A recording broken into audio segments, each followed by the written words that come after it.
Vamos iniciar então um resumo da nossa aula número 9. Então, nessa aula, a gente fez um trabalhinho no primeiro momento para fazer a diferença entre a insalubridade e a periculosidade. Lembrando então que eles são normas distintas e é importante então que nesse trabalho esteja inserido quais seriam as características, quais seriam os diferentes adicionais da insalubridade e de periculosidade no salário e também estar citando alguns exemplos de trabalhos que podem então ser considerados ou insalubres ou perigosos. Então, a primeira norma, número 15 da insalubridade, é para a gente lembrar que insalubre seria um ambiente não saudável. A gente pode haver casos de acidentes de trabalho e nesse exemplo a gente teria coisas que fazem com que o ambiente não fique agradável de se trabalhar, que possa afetar de alguma forma o trabalhador. Então, dentro dos impactos insalubres, a gente tem os agentes químicos que podem causar ardor nos olhos, coceira na pele. Temos também a questão dos ruídos, calor ou frio excessivos, que também podem ser bastante graves de acordo com relação à intensidade de cada um deles. Por isso, então, que não é adequado trabalhar nessas condições, não seriam condições saudáveis, e dessa forma, então, o Ministério do Trabalho caracterizou como insalubre essas condições e, para tal, são necessárias tomar medidas de prevenções. Então, a gente tem que eles estão acima do limite de tolerância, então, são agentes que são nocivos para a saúde, e também, é claro, que estão de acordo com o seu limite de concentração, com relação à intensidade que você está sendo exposto, mas também ao tempo. Então, se eu estou sendo exposto a uma intensidade muito grande durante muito tempo, essa insalubridade é grande. Porém, se eu estou exposto a pouco tempo e uma intensidade bem grande, então, nesse caso, ele pode tornar efeitos agudos. Agora, se tem intensidades baixinhas e demoram muito tempo para fazer efeito, com um tempo muito prolongado, esses efeitos já são chamados de crônicos. Então, agudos é quando a gente consegue perceber rapidamente aquele efeito e crônico é quando ele demora um pouco mais para ser observado. Mas, de qualquer maneira, essa situação causa um dano para a saúde, por isso é considerada insalubre. Então, a gente tem que excesso de ruído e calor estão nos anexos 1, 2, 3, 5, 11 e 12 dessa norma 15. Então, no anexo 1 fala sobre o ruído contínuo, intermitente, no 2 o ruído de impacto, no anexo 3 a exposição ao calor, no anexo 5 a radiação ionizante e no anexo 11 os agentes químicos. Por fim, no anexo 12 as poeiras minerais. Além disso, a gente tem outras situações, como no anexo 6, que fala sobre estar num trabalho de ambiente onde se refere ao ar comprimido, como o mergulho. O anexo 13, a gente tem esse contato com agentes químicos, seja arsênico, chumbo, carvão, mercúrio, que já sabem que são carcinogênicos ao longo do tempo. E o anexo 14, que lida então com os agentes contaminantes, como coleta de lixo, rede de esgoto e também com algumas doenças infecto-contagiosas. Então a gente sabe que quem mexe com coleta de lixo, com rede de esgoto, acaba também tendo uma possibilidade de contaminação biológica devido à presença desses materiais, como por exemplo efeitos que são biológicos, como Escherichia coli, fungos, bactérias, e eles podem então trazer alguma infecção ou algum contágio ao trabalhador. Por fim, então, no anexo 7, a gente tem as radiações não ionizantes, que seria o caso da ultravioleta, laser e micro-ondas. No anexo 8, vibrações. No 9, frio. E no 10, sobre a umidade. Então, a gente vê que dentro da insalubridade recebe-se um adicional no salário. É claro que depende com relação ao salário mínimo da região, mas também existem, então, 3 tipos de salário de acordo com os graus dessa intensidade. Então, se ele está no grau máximo, ele recebe 40% na insalubridade como adicional no final no seu salário. Se é um grau médio, 20%, e num grau mínimo recebe um aumento então de 10%. Então, essas características estão de acordo com o Ministério do Trabalho, é ele que vai determinar, certo, o que é essa definição com relação à insalubridade, para então poder estar colocando esse acréscimo salarial. O fato de eu eliminar o risco, neutralizar aquele determinado dano, eu posso parar de pagar esse adicional no final do mês para os funcionários.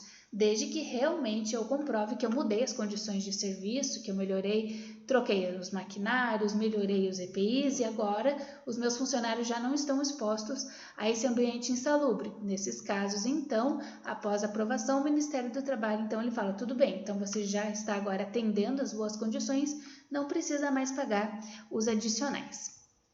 Então, elas vêm ser com relação à adoção das medidas e ordem geral para conservar o ambiente de trabalho dentro do limite de tolerância e deve-se, claro, pensar que é necessário usar o equipamento de proteção individual.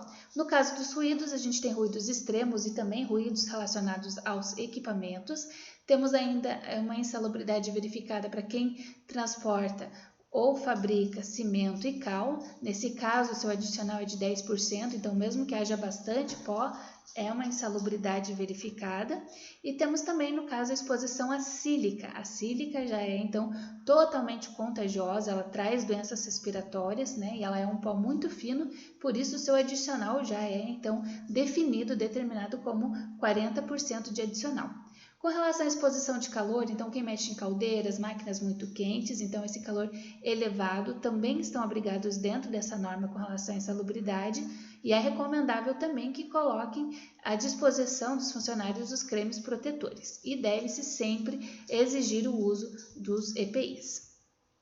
Então, com relação à prevenção da insalubridade, deve-se fornecer esses equipamentos e também, caso não seja verificado esse acompanhamento e esse cuidado com relação às empresas, podem sim ser ocasionadas de multas que são pesadas, são cumulativas e isso pode trazer um prejuízo para a empresa. Então, é necessário sim ter uma atenção maior com esses funcionários. A outra norma que a gente viu, principal, então, seria com relação à norma 16, que é da periculosidade. Diferente de um ambiente que não é saudável, a periculosidade, como o próprio nome diz, já diz que é um perigo. É um risco, então, que temos um risco de correr uma morte eminente. Então, nesse caso, ele é mais perigoso e são atividades, então, relacionadas com quem mexe com explosivos, degradações químicas e autocatalíticas, agentes exteriores como calor, umidade, faísca, fogo, alguns fenômenos sísmicos, choques e atritos, além da proteção pessoal. Então, nesse caso, a periculosidade também tem um adicional, mas nesse caso, em exemplo da periculosidade, é fixo um adicional de 30%. Então, as atividades como explosivos, inflamáveis, segurança pessoal, quem mexe com eletricidade e também com motocicletas recebem esse adicional devido, então, a essas características de perigo e também de um risco de morte eminente. As atividades, então, elas acabam entrando também nesse cuidado com relação a roubo e violência, justamente porque mexe-se com armas de fogo e corre-se o risco, então, de um ladrão, um assaltante querer vir tirar a vida dessa pessoa que está protegendo o ambiente. Depois disso, a gente, então, viu que temos outras normas para serem discutidas. Uma delas é o do PCMAT, que está na norma regulamentadora número 18. Ela também está bem atrelada a trabalho em altura, porque tudo que mexe com construção civil, às vezes, então, acaba também estar vinculando a um trabalho em altura, dependendo do tipo de empreendimento que está sendo operado. Então, o PCMAT, essa sigla significa Programa de Condições e Meio Ambiente no Trabalho na Indústria da Construção Civil. Então, é um trabalho bem minucioso, onde deve-se, então, definir todas as condições dentro de um canteiro de obras. A gente tem as diretrizes administrativas de organização que visam, então, esse cuidado e controle. Também a gente verificou que na norma 18 ela está substituindo o PCMAT, que estava na nossa norma 18, e do PPRA, que era a norma, então, número 9, que é o Programa de Gerenciamento dos Riscos. Então, esse Programa de Gerenciamento de Riscos, ele veio para trazer a substituição da junção do PCMAT e do PPRA, que é a Prevenção dos Riscos Ambientais. Dentro do PCMAT, a gente tem a exigência da utilização de todos os EPIs, como capacete, óculos, protetor auditivo, luvas, respiradores, uniformes, cintos de segurança e também os calçados fechados. E serve, então, para evitar acidentes de trabalho e de doenças ocupacionais. Deve-se tomar cuidado com relação a andaimes, redes elétricas, serviços de aquecimento. Deve-se elaborar, então, antes mesmo do início das atividades, então já deve ser um programa com um projeto bem complementar. Não tem uma validade física, mas ele pode ser reavaliado periodicamente conforme os seus objetivos e as metas, os cronogramas forem sendo atingidos. a gente necessita, então, quando existem de 20 ou mais trabalhadores, tem que fazer o PCMAT. Na obra com menos de 20 funcionários, então que é um pouquinho menor, faz o PPRA, que é o Programa de Prevenção dos Riscos Ambientais. 20 ou mais, então já parte para o PCMAT. Então ele está nessa norma e ele deve ser realizado então por um engenheiro que esteja devidamente registrado no CREA e no CONFEA, que é o Conselho Regional da Engenharia e Agronomia, e no Conselho Federal, então tanto no seu país quanto no seu estado. Os principais documentos que devem estar no PCMAT é o memorial com relação às condições do ambiente, o projeto de execuções, também as especificações técnicas das proteções coletivas e individuais. A gente tem também como documento o cronograma de implantação, quais seriam as medidas preventivas, o layout inicial e o atualizado do canteiro de obras, então qual que vai ser o seu dimensionamento conforme a obra vai avançando, e também o programa educativo que fala sobre a temática de prevenção dos acidentes e com relação à carga horária. Então é muito importante que tenha esse cuidado, porque os funcionários vão estar sendo submetidos a palestras periodicamente, a fim de que eles estejam, então, sendo bem educados, sendo bem, então, estruturados, ministrados com relação ao andamento da obra, quais são os cuidados que eles devem ter. Então, o PCMAT participa de todos esses dados, os dados da obra, o risco das funções da fase da obra, o PPRA com relação às máquinas e equipamentos que estão sendo utilizados, os treinamentos e educação. Lembrem que todos os treinamentos eles devem então ser cuidados e devem ser assinados, comprovando presença dos funcionários. Temos os equipamentos de proteção coletiva e individual e também o cronograma de implementação com o layout inicial do canteiro, onde que vai estar cada um dos equipamentos, os materiais, aonde vão estar os equipamentos de proteção e os locais aonde serão então colocados todos os resíduos que forem sendo gerados durante a construção. Então, outro ponto bem importante se diz com relação às instalações sanitárias, os banheiros, onde as pessoas vão estar utilizando também para fazer as suas necessidades. Então, eles devem estar em perfeito estado de conservação e higiene, devem ter portas de resguardo, deve também ter paredes com material resistente e lavável, os pisos devem ser impermeáveis, laváveis, ventilação e a iluminação devem ser adequadas e as instalações protegidas. Um ponto bem importante que vocês podem ver no último item, que ele fala que deve ser independente os banheiros de homens e das mulheres. Além disso, o pé direito com um mínimo de 2,5 metros, deve também estar em locais seguros e fácil acesso, Então, não também podem estar em contato direto com as refeições por uma questão de higiene mesmo. Então, todas essas normas, elas são verificadas, elas são necessárias de estar sendo realmente, então, colocadas em prática. Caso isso não ocorra, acontece a situação, então, de haver multas e indenizações. Então, é necessário sempre fazer esse checklist para verificar a segurança dos trabalhadores. E quanto mais andares tiver a necessidade de andar em andaimes, entra também a norma 35, que é com relação ao trabalho em altura. Depois, para finalizar a nossa aula, a gente viu outras normas, como a 19 e a 20, que são sobre os explosivos, os inflamáveis e combustíveis.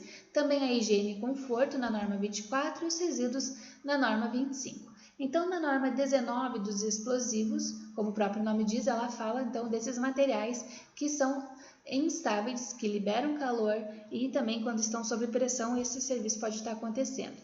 Esses locais, então, as atividades devem estar com os explosivos depositados de maneira segura, certo? E também em locais isolados, não podendo ter em seu interior mais de 4 trabalhadores ao mesmo tempo. Então, quem trabalha, por exemplo, em minas,